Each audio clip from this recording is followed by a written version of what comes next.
Hey class. Today we're going to be going through what's going on in the rest of Europe. We've been talking in general terms about feudalism and all sorts of stuff. As you can see, I have the Mediterranean Sea across my face. This should be entertaining for the balance of this discussion. We'll start with France. Um, as you already know from our discussion in class, northern France's Normandy is settled by the Vikings in around 850, 900. Normans begin extending their conquests, as you can see on the map. Normandy, they begin expanding in what will eventually become France. They take over Sicily, southern Italy, and frankly, by 1066, England. There are a number of dukes of France: Normandy, Anjou, Brittany, Burgundy, Provence. These are all very powerful individual noblemen, generally stronger than the French king, who for much of the time period that we're talking about was pretty weak. The French king, the king actually starts a dynasty, the Capetian dynasty. Hugh Capet, I'm not French, I don't know how to pronounce it. The Capetians control the French throne either through their primary family or the Valois or the Bourbons until the French Revolution. 800 years. Now, granted, they spent most of the time trying to assert their authority over their dukes or marrying into the ducal families. But that's more or less what's going on in France. There's a lot of fighting. There's the nobility. They're doing their thing. In England, the Angles and the Saxons, these Germanic tribes, had invaded Roman Britain, as we discussed in class briefly, or at least I made reference to. They convert to the Christian faith around 700 AD. As you know, the Vikings had, or at least the Danes, had moved into northern England and set up what they called the Danelaw up north. And again, that's in this area up here.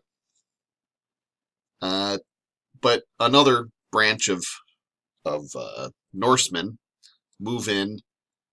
These are the Normans. Again, the Normans from Normandy move in under William the Conqueror in 1066, and he's the Duke of Normandy. As I said, they invade and defeat the last Anglo-Saxon king, King Alfred, at the Battle of Hastings in 1066. And again, that's going to be down here. It's ironic that a French-speaking monarch becomes the ruler of England, but that's what we get. England has been ruled by a French-speaking king, German-speaking kings. I think we got some Dutch in there somewhere over the years. William of Orange back in 1688. Anyway, it's kind of an interesting development over time. Now, England's king was not particularly limited by much of anything early on. He's the most powerful in Europe, very few restrictions on his power. He goes on to conquer parts of Scotland, Wales, Ireland, adding them to the kingdom. Now, as we move forward in this time period, we get to the late 1100s, early 1200s. You have a relatively weak king, some assertive nobles, British noblemen, the barons in particular, who fight him, the king, King John in particular, and in 1215 assert a Magna Carta, force him to sign a charter, the Great Charter, that limits the power of the king in favor of the nobility. This becomes eventually the idea of parliament and a limited constitutional monarchy. That's for us to discuss later, second semester. Now, there's a lot of intermarriage between these noble families, between the English, the French, and everywhere else, frankly. And that leads to claims and counterclaims and Hey, my second cousin twice removed's wife's brother was king, so that means I should be king too, and I'm going to go to war for that. The English kings were related by blood or marriage to just about every other duke of France, as well as the Capetian dynasty in France. 1337, King Edward of England claims the French crown for himself. This triggers decades of war. We've got the 100 Years' War as a result. The king, remember, this is William the Conqueror, the Duke of Normandy's progeny, who have possessions in France, possessions in England, and they have equal claim under this feudal system, which is, again, by 1300 starting to go away a little bit. But under this feudal setting, it's pretty crazy to try to focus in on a logical explanation as to who controls what, who has a legitimate claim, and who's just making war to assert their own authority or assert their own power. The Holy Roman Empire is still around. We talked about this under Charlemagne and Otto. Otto's heirs, if you'll recall, Otto had gained the right of investiture. His heirs lose that right. And by 1300, the Holy Roman Empire has reverted to this decentralized mass of states and bishoprics and free cities and electorates. And basically, it's a patchwork of areas, some controlled by the church, some controlled by these various noblemen, roughly the size of modern-day Germany, Austria, and a chunk of Switzerland. If they ever were to get their stuff together and actually combine, they'd be the most powerful state in Europe easily, but that never happens. Their heyday was in the 800s under Charlemagne, the 900s under Otto, and the Holy Roman Empire basically is kind of an interesting story of what if, what could have happened. Spain is undergoing the Reconquista. Remember, the Islamic Caliphate moved in 711 AD, conquered Spain, and the Catholics living in Spain, the Muslims, the Jews, had kind of lived in this uneasy peace in Spain. There are Muslim centers of learning, Cordoba and Seville. But up north, it was more of a hotbed of resistance amongst the Catholics. They established a couple kingdoms up north, and they start slowly reconquering Spain, the Catholic forces. This is called the Reconquista, which we've referenced in class any number of times. About 700 years takes the Catholics to reconquer Spain, and along the way they slaughter just about every Jewish and Muslim person or force them out of the country. Catholics proved to be much less forgiving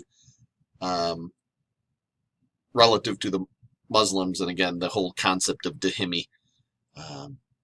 There wasn't an equivalent concept like that in the Catholic faith. And this is where you get things like the Inquisition and other pretty horrible ways of extracting a confession and then the execution of heretics, Jews, etc. Lithuania and Poland is someplace we don't often talk about at all in a American class, in a world history setting. They're Slavic pagan states. Now, just to orient you a little bit, here's the Holy Roman Empire over here. We're talking about this over here. Okay, here's the Hungarians, Moldova, Polish, Lithuania. This is a massive state. Okay, from roughly the 14th to 17th centuries, Poland, Lithuania, and it's a hyphenated kingdom, they're unified, was the largest state in Europe. Okay, the nobles democratically elected the king. Now, in order to get elected, the kings had to either preserve or promise more power to the nobility, which again resulted in a gradual decline in the king's power and, frankly, a decentralizing effect on the state as the nobles gathered more power to themselves. Again, a decentralizing result throughout this region. I mentioned Hungary, and again, here's another state that nobody gets to talk about. We don't talk about in America just that much. Being Hungarian, I'm going to invoke my my cultural prerogative and tell you just a tiny bit about Hungary. This is an area, just the western edge of the steppe, just south of the Carpathian Mountains, that are settled by Magyar tribesmen. The language is not Indo-European. We talked about the Indo-European language group early on in the semester. Remember the big language tree that we looked at, how Latin is related to French and Spanish. These are Romance languages, and English is part of the Germanic branch of the Indo-European language, and Sanskrit and Dravidian are also part of this language tree. Hungarian is not Indo-European. It's a completely different language group called Finno-Ugric. It, in turn, has more in relation to Finnish, and there's some, of course, some other languages that are in this family tree, or in this, the language tree. So it's a completely different language. Yo napot, yo regelt, yo ashtate are all ways of saying good day, good morning, and good evening, for example. There's just no Indo-European equivalent to these words. Anyway, they convert to Christianity in 1000 AD under the great King Istvan, or Stephen. And Hungary basically becomes the southern bulwark against the encroaching, over the centuries, becomes a southern bulwark against the encroaching Turks as they roll over the Byzantine Empire by 1453 and start knocking on the door of Europe. The Papal States are the last place we'll take a look at. In Italy, the Catholic Church, the Pope, controls central Italy through what are referred to as the Papal States. Now, we talked about the division of church power earlier in this unit. The church, by maintaining the Papal States, and that's this area in green on this map up here, the church had thus secular and sacred power, and this becomes corrupting. The popes become corrupt because they have more power than many European nobles, certainly European kings at this point, because again, there's still a process of centralization of the European states kind of coming together. These kings and dukes trying to centralize power to themselves, aggrandize power to themselves. Couple the secular power of maintaining armies and all this kind of thing with the power to excommunicate and the membership of all these other European states as members of the Catholic Church, and you get a corrupting force. I mean, the church is a very powerful institution. It's the single most powerful institution in Europe.